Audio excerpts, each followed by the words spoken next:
नमस्कार, आप live cities देख रहे हैं। आपके साथ मैं हूं वसीम खान। तेजस्वी यादव एक बार फिर सवालों के घेरे में हैं और देखिए, जो राजद के कद्दावर नेता सांसद का वीडियो वायरल हो रहा है, हालांकि उसकी पुष्टि लाइव सिटीज नहीं करती है, मगर उस वीडियो वायरल होने के बाद एक बार फिर देखिए, कहीं ना कहीं एम वाई समीकरण को लेकर चर्चाएं होने लगी है। शिवानंद तिवारी ने कहा कि तेजस्वी यादव के लक्षण ठीक नहीं है। फ्रेम में आपको वरिष्ठ पत्रकार रवि उपाध्याय सर दिख रहे होंगे। सीधा सवाल लेंगे। शिवानंद तिवारी ने जिस तरीके से सर बातें रखी और उन्होंने कहा कि एयरपोर्ट पर वेलकम करने जितने कार्यकर्ता नहीं गए थे, उससे ज्यादा तो कैमरा दिख रहा था। देखिए, निश्चित रूप से शिवानंद तिवारी जिस ओर इशारा कर रहे हैं कि जब लंबे समय के बाद, इसको ऐसे कहें 40 दिन लगभग के आसपास, तेजस्वी यादव जो बिहार आए, पटना के एयरपोर्ट पर आपने देखा कि किस तरीके से मीडिया का जमावड़ा वहां पर हुजूम लगा हुआ था। लेकिन उनकी पार्टी के 2-3 एमएलसी को अगर हम छोड़ दें, मेंबर लेजिस्लेटिव काउंसिल को छोड़ दें, तो उनको छोड़ करके आपको विधायक जो कह रहे हैं, शिवानंद तिवारी राजद के वरिष्ठ नेता हैं और लालू प्रसाद यादव के कमोबेश वह समकक्ष हैं और उनसे बहुत अभिन्नता भी है। तो ऐसे में गार्जियन स्वरूप अभिभावक के तौर पर शिवानंद तिवारी ने जितनी बात कही है कि विधायक नहीं दिखे, तो यह निश्चित रूप से एक सवाल है। जब शिवानंद तिवारी के चश्मे से विधायक नहीं दिख रहे हैं, तो हम और आप तो ढूंढते रह जाएंगे, नहीं नहीं दिखाई पड़ेंगे। तो यह निश्चित रूप से, इतनी बात मान कर चलिए, जो शिवानंद तिवारी जिस ओर संकेत कर रहे हैं, वह निश्चित रूप से आरजेडी की सेहत के लिए नहीं अच्छा है। क्योंकि विधायक को देख रहे हैं लगातार। आपने सुना भी कि बीते दिन आपको चिराग पासवान ने प्रेस कॉन्फ्रेंस करके बाजाबता उनसे सवाल किया गया, तो उन्होंने कहा कि कई कांग्रेस और आरजेडी के विधायक लगातार संपर्क साध रहे हैं। हालांकि वह इस मन और मिजाज के वह नहीं है, आपको चिराग पासवान और उनकी पार्टी, क्योंकि वह पीड़ा, वह दंश, वह उनकी पार्टी ने भी झेला है तोड़ जोड़ का। तो इस बात को वह कहते हुए नजर आए। तो ऐसे में आप समझ सकते हैं कि क्या स्थिति परिस्थिति है।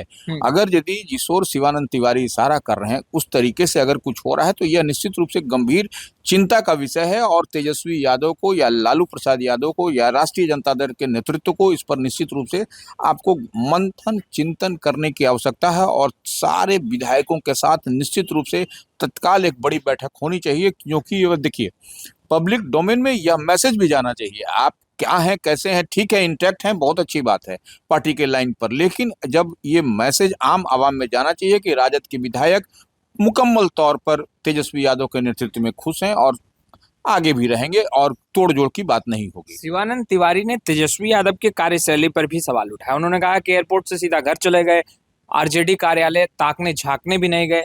तो आपको नहीं लगता है कि तेजस्वी यादव पर जहां कई सवाल उठ रहे थे, वहीं उनके कार्यशैली पर भी सवाल अब उठने लगे? देखिए, निश्चित रूप से, जब जिस ओर हम तो बार बार कह रहे हैं, जो शिवानंद तिवारी जितनी बात कह रहे हैं वह राजद के स्वास्थ्य के लिए ठीक नहीं दिखाई पड़ रहा है। और जो बात तेजस्वी यादव का, शिवानंद तिवारी कह रहे हैं तेजस्वी यादव को लेकर के, कि वह एयरपोर्ट से उतरे, वहां पर मीडिया कर्मियों से पूछताछ हुआ, 100 दिन हम इंतजार करेंगे, उसके बाद हम फिर कुछ करेंगे, तंत्र जीता है, जनतंत्र हारा है, लोकतंत्र में, तो यह सब एक अलग है। यह विषय सब लोग जान रहा है, या कोई नई बात आप नहीं कह रहे हैं कि आप 40 दिन हो गए, अब जो है 100 दिन बाद, अब आप 30 दिन और समझ लीजिए, 30 दिन के बाद निश्चित रूप से विधानमंडल का सत्र चलेगा, तो आप उस समय यह सवाल खड़ा करेंगे और बोलेंगे। यह बात भी हम लोग समझ रहे हैं, इतनी बात हम डिकोड कर पा रहे हैं। लेकिन आपको पार्टी कार्यालय जाना चाहिए था, पार्टी के नेताओं से बात करनी चाहिए, आपको पार्टी के तमाम विधायकों से, तमाम विधानमंडल दल के सदस्यों से, उसके बाद कार्यकर्ताओं से, जो पार्टी के ओहदेदार हैं, जो ओहदे पर बैठे हैं, उनसे बात करके राय मशवरा।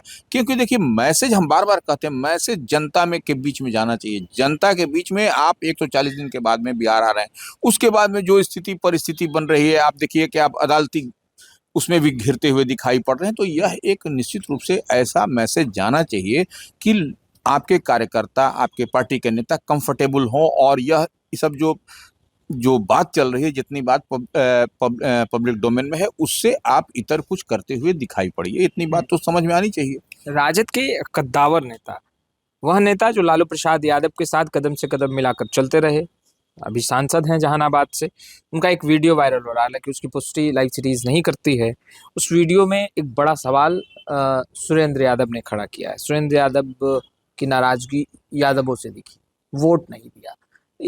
इसे कैसे देखते हैं? एम वाई समीकरण को लेकर एक बार फिर प्रश्न खड़े। देखिए, निश्चित रूप से जो एम वाई समीकरण की बात होती है या जो यादव की बात हो रही है, तो निश्चित रूप से इस बार का जो मैंडेट मिला उसमें आप वोट तो पड़ा है, लेकिन आप सर्टेन पॉकेट्स का अगर यदि ऑपरेशन करिएगा तो इतनी बात समझ में आती है कि सर्टेन पॉकेट्स में यादव का वोट भी आपको पर्याप्त संख्या बल के आधार पर मतलब जितनी होनी चाहिए वह नहीं मिली है। वही बात जो वीडियो वायरल होने की हम लोग बात कर रहे हैं, उसमें यही बात जो कद्दावर चेहरे हैं सुरेंद्र यादव, आरजेडी के सांसद भी हैं जहानाबाद से इस बार, तो वह जब इस बात को कह रहे हैं तो निश्चित रूप से यह एक बड़ा मसला है। और इसी बात को हम बार बार कहते हैं कि इस पर चिंतन मनन होना चाहिए कि कैसे इतना बड़ा जो है सो एक चंक आपका जो एम वाई समीकरण है, अगर यदि वाई भी खसक गया, जितनी बात सांकेतिक भाषा में या ऐसे कहें जो हम लोग देख और समझ पा रहे हैं, या फिर जो वायरल वीडियो में जितनी बात कही जा रही है, तो ये आपको एम आपके साथ में नहीं है। एम भी आपने देखा कि सीमांचल के इलाके में या अन्य क्षेत्रों में या नवादा में देखिए कि आपके जो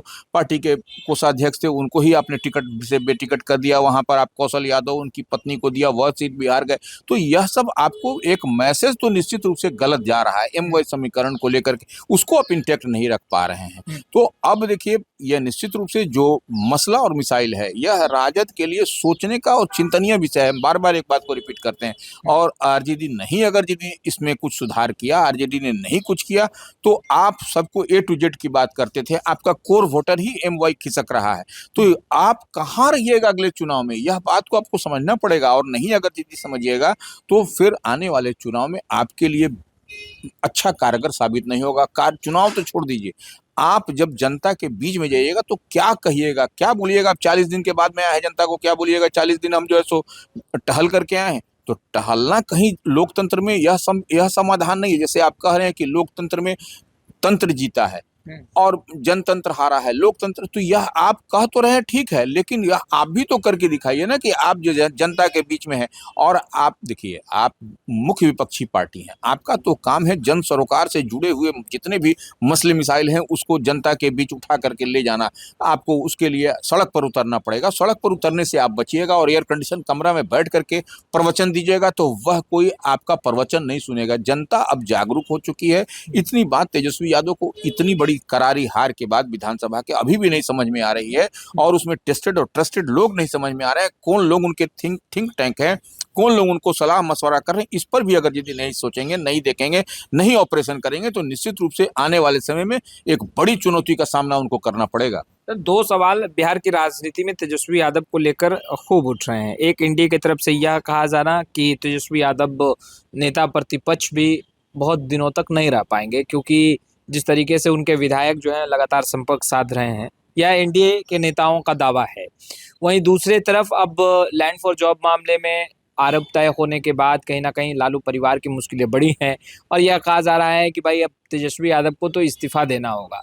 तो कैसे देखते हैं सर, क्या तेजस्वी यादव की मुश्किलें सच में इतनी बढ़ चुकी है? नहीं, देखिए, निश्चित रूप से एक अदालत से जो मामला निकल करके आया है, राउज एवेन्यूज कोर्ट दिल्ली का जो विशेष अदालत है उससे मामला निकल के आया है, लेकिन इसके बाद भी देखिए ऐसा नहीं है कि अंतिम पड़ाव है, उसके बाद भी ऑप्शन है। आपको उच्च न्यायालय है, सर्वोच्च न्यायालय है, न्याय का मंदिर तो है, देखिए उसमें कहीं कोई दो मत नहीं। लेकिन हाँ, परेशानी बढ़ी हुई है पूरे परिवार के लिए। देखिए, अब तेजस्वी यादव के समक्ष 3 परेशानी है। 3 परेशानी, एक तो उनको परिवार को ठीक करना होगा, एक जो है सो पार्टी को, और एक जो है सो लीगल एस्पेक्ट पर उनको जो है सो आगे बढ़ना पड़ेगा। ये 3 परेशानियों को एक साथ वह कैसे टैकल करेंगे, उसके बाद पार्टी का मसला मिसाइल आप देख ही रहे हैं किस तरीके से चल रहा है। तो यह सब कई प्लेटफॉर्म पर उनको मैंने एकदम वार फुटिंग माने युद्ध स्तर पर काम करना होगा, तभी आप आने वाले समय में अपनी पार्टी को मजबूत कर पाइएगा, अपने आप को मजबूत कर पाइएगा, परिवार को सबल कर पाइएगा, और सब कुछ तब फिर आपके अनुरूप होता हुआ दिखाई पड़ेगा। तो इतनी बात तेजस्वी यादव को कौन समझाए,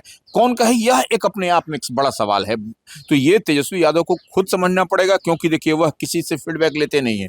उनके पास में जो 3 लोग हैं फीडबैक उन्हीं से ले गिव एंड टेक करते हैं। हम लोग जैसे आदमी से कभी उनको न बात है, न वार्ता है, न बात है, न चीत है, न टेलीफोनिक टॉक है, न आमने सामने। तो यह इतनी बात तो उनको समझना पड़ेगा आखिर क्या है और कौन लोग उनके अपने हैं। इतनी बात तो समझ करके, उतना फिल्टर करके उनको आगे बढ़ना पड़ेगा।